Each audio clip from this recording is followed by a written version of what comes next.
Bienvenue à notre post-it. Moi, je te pose une question aujourd'hui. Est-ce que tu as déjà fait quelque chose de regrettable?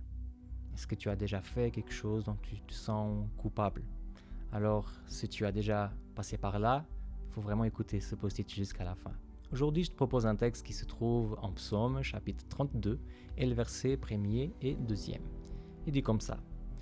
Heureux celui qui décharge de sa faute, que Dieu décharge de sa faute et qui est pardonné du mal qu'il a commis. Heureux l'homme que le Seigneur ne traite pas en coupable et qui est exempt de toute mauvaise foi. Quand on fait du mal à quelqu'un, quand on fait du tort à quelqu'un, quand on fait quelque chose de regrettable, il y a souvent un sentiment qui s'installe dans notre cœur qui n'est pas du tout positif. On sent une sorte de lourdeur dans le cœur, on se sent mal. Il y a souvent ces pensées qui viennent dans la tête, l'image des choses qu'on a fait, et ça nous bloque, ça ne nous laisse pas avancer. Il y a même des personnes qui ont déjà trouvé le pardon de la personne qu'ils ont offensée, mais qui en fait n'arrivent pas à se pardonner à soi-même. Et c'est vrai, la Bible à plusieurs reprises nous montre comme le pardon il est positif pour nous tous. Se pardonner les uns les autres, c'est déjà quelque chose d'excellent pour pouvoir avancer dans la vie. Mais des fois, c'est très difficile de se pardonner soi-même.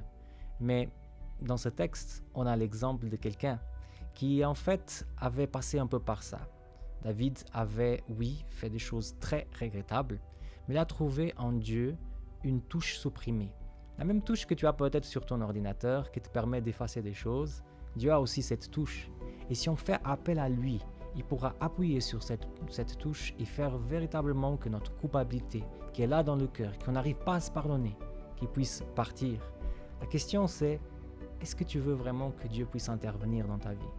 Est-ce que tu permets à Dieu de venir dans ton cœur et de le nettoyer?